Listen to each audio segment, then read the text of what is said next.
Hello दोस्तों, आपका हमारे इस YouTube चैनल MY के पाठशाला में बहुत बहुत स्वागत है। दोस्तों, आज हम लोग अलंकार भाग 2 के माध्यम से अलंकार को पहचानने की शॉर्ट ट्रिक के विषय में अध्ययन करेंगे।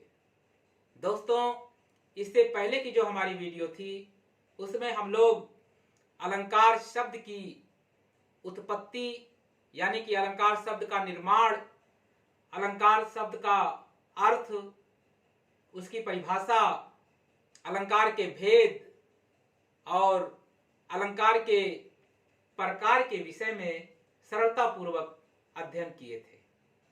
दोस्तों, आज मैं आप लोगों को ऐसी यूनिक ट्रिक के विषय में जानकारी दूंगा जिससे आप किसी भी तरह के अलंकार को सरलता पूर्वक जान सकेंगे।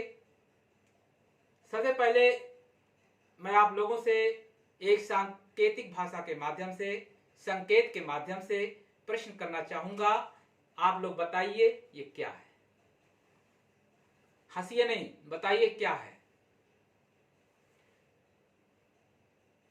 ये मछली का संकेत है। दोस्तों, किसी भी तालाब से मछली को निकालने के लिए या उसको पकड़ने के लिए जिस तरह जाल का सहारा लिया जाता है, ठीक उसी तरह से किसी भी काव्य में, किसी भी कविता में किस तरह का अलंकार पोशीदा है, किस तरह का अलंकार छुपा हुआ है, उसकी परख करने के लिए एक छोटी सी कविता के माध्यम से हम लोग सीखेंगे।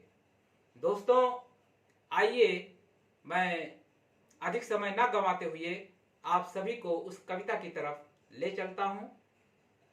मेरी आपसे विनती है कि मेरे इस वीडियो को लाइक, सब्सक्राइब और शेयर करना ना भूलिएगा। तो आइए देखते हैं। दोस्तों, अलंकार भाग 2, अलंकार पहचानने की ट्रिक्स। सबसे ऊपर ये मेरी हेडिंग है, अलंकार भाग 2, अलंकार पहचानने की ट्रिक। दोस्तों, इस साइड में 1 से लेकर के 11 तक गिनती लिखी हुई है। इस गिनती को साधारण गिनती ना समझिएगा। ये गिनती आपको अलंकार के विषय में दर्शा रही है। पहले नंबर पे अनुप्रास अलंकार, दूसरे नंबर पे यमक अलंकार, तीसरे नंबर पर पुनरोक्ति प्रकाश। मैं शॉर्टकट में लिखा हूं पुनरोक्ति। इसको विप्सा भी कहते हैं, पुनरोक्ति या विप्सा। ये तीसरे नंबर पे है। ये भी एक अलंकार है, कोई साधारण शब्द नहीं है। तीसरे नंबर पर पुनरोक्ति, विप्सा अलंकार। चौथे नंबर पर देख रहे हैं आप लोग शलेष, ये शलेष अलंकार। 5वें नंबर पर वक्रोक्ति अलंकार, ये भी एक अलंकार का प्रकार है। आगे देखेंगे नंबर 6 पे उपमा अलंकार। नंबर 6 पे क्या है आपका उपमा अलंकार। नंबर 7 पर रूपक अलंकार, उपमा के नीचे लिखा हुआ है रूपक अलंकार। नंबर 7 पे आपका रूपक अलंकार। और नंबर 8 पर उत्प्रेक्षा अलंकार। ये 8 पे आपका उत्प्रेक्षा अलंकार। और 9 पर आपका है अतिशयोक्ति। उत्प्रेक्षा के नीचे लिखा हुआ है अतिशयोक्ति अलंकार।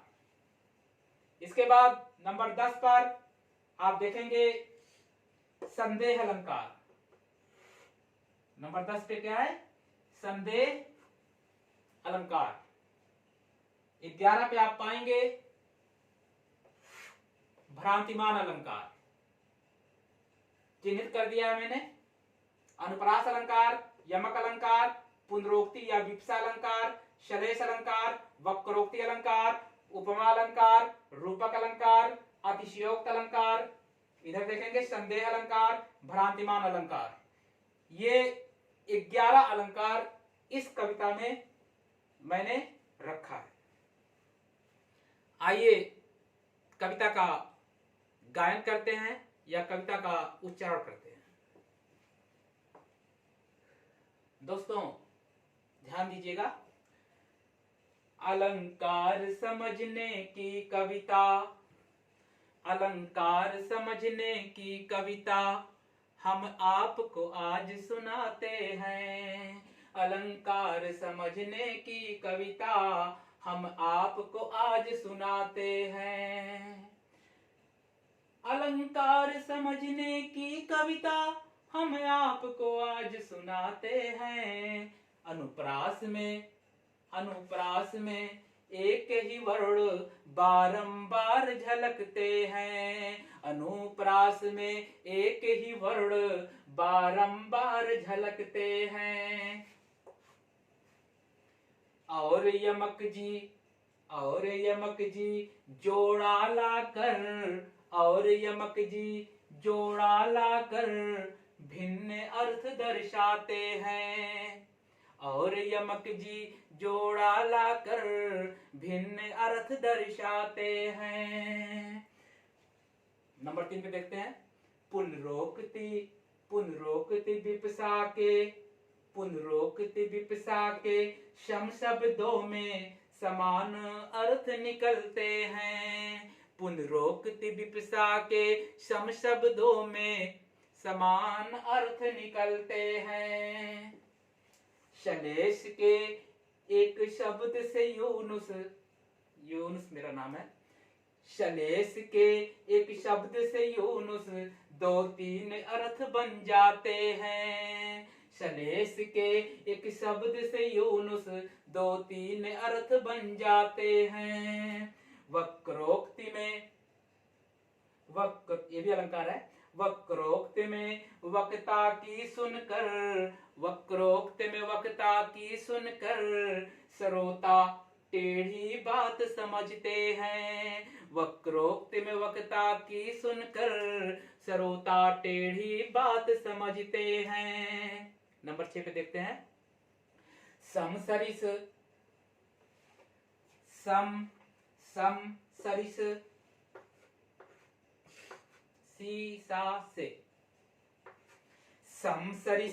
शीशा से हमने उपमा हरदम पाई है। समसरिस शीशा से हमने उपमा हरदम पाई है। चरण कमल एक रूप जो माने रूपक ऐसा भाई है। चरण कमल एक रूप जो माने रूपक ऐसा भाई है। नंबर 8 पे, मानव मनु मानो जानहु जनु जानो। मानहु मनु मानो जानहु जनु जानो उत्प्रेक्षा काव्य में आते हैं। उत्प्रेक्षा काव्य में लाते हैं। मानहु मनु मानो जानहु जनु जानो उत्प्रेक्षा काव्य में आते हैं। कभी बढ़ा चढ़ा कर, कभी फेंकता इसमें बहुत ज्यादा और आप जैसे लोग उसको लपेटने में लगे रहते हैं। कभी बढ़ा चढ़ा कर बयान करे तो अतिशयोक्त बन जाते हैं। कभी बढ़ा चढ़ा कर बयान करे तो अतिशयोक्त बन जाते हैं। संदेह भी एक अलंकार है, देखेंगे यहाँ नंबर 10 पर। संदेह में इसमें शुबहा रहता है, शक रहता है किसी चीज में।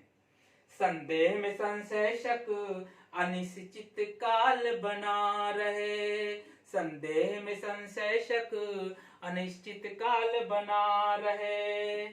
भ्रांति मान की, ये आपका है भ्रांति मान की 2 चीजों में भ्रम उत्पन्न हो जाते हैं। भ्रांति मान की 2 चीजों में भ्रम उत्पन्न हो जाते हैं। अलंकार समझने की कविता हम आपको आज सुनाते हैं। अनुप्रास में एक ही वर्ण बारंबार झलकते हैं, और यमक जी जोड़ा लाकर भिन्न अर्थ दर्शाते हैं, और यमक जी जोड़ा लाकर भिन्न अर्थ दर्शाते हैं। पुनरोक्ति विपसा के सम शब्दों में समान शब्द, पुनरोक्ति विपसा के सम शब्दों में समान अर्थ निकलते हैं। सलेस के एक शब्द से यूनुस, सलेस के एक शब्द से यूनुस दो तीन अर्थ बन जाते हैं। वक्रोक्त में वक्ता की सुनकर श्रोता टेढ़ी बात समझते हैं। समसरिस सीसा से हमने उपमा हरदम पाई है। चरण कमल एक रूप जो माने रूपक ऐसा भाई है। मानो मनु मानो जानो जनु जानो उत्प्रेक्षा काव्य मिलाते हैं। कवि बढ़ा चढ़ा कर वर्णन करें तो अतिशयोक्त बन जाते हैं। संदेह में संशयशक अनिश्चित काल बना रहे, संदेह में संशयशक अनिश्चित काल बना रहे। भ्रांति मान की दो चीजों में भ्रम उत्पन्न हो जाते हैं। दोस्तों, मैं आप लोगों से कहना चाहता हूं कि आप लोग इस कविता का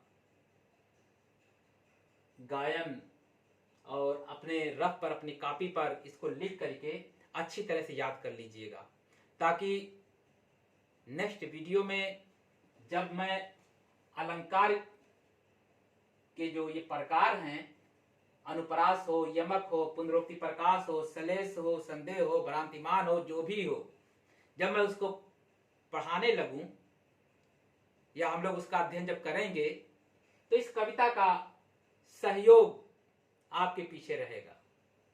किस चीज के लिए? समझने के लिए। इसलिए आप लोग इस कविता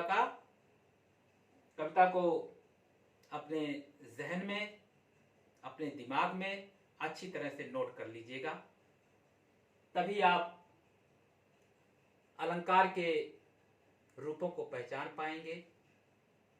अन्यथा मेरी मेहनत बेकार ही जाएगी। दोस्तों, दिल तो ये कहता है कि अनुप्रास की परिभाषा, इसके उदाहरण और इसके भेद के विषय में यहाँ पे दर्शा ही दूं, लेकिन मैं जानता हूँ मेरी वीडियो लंबी हो जाएगी, इसलिए मैं अपनी वीडियो को यहीं पे रोकना चाहता हूँ। और आप लोगों से विनम्र निवेदन है कि मेरे इस वीडियो को आप लोग लाइक, सब्सक्राइब और शेयर करना ना भूलिएगा। धन्यवाद।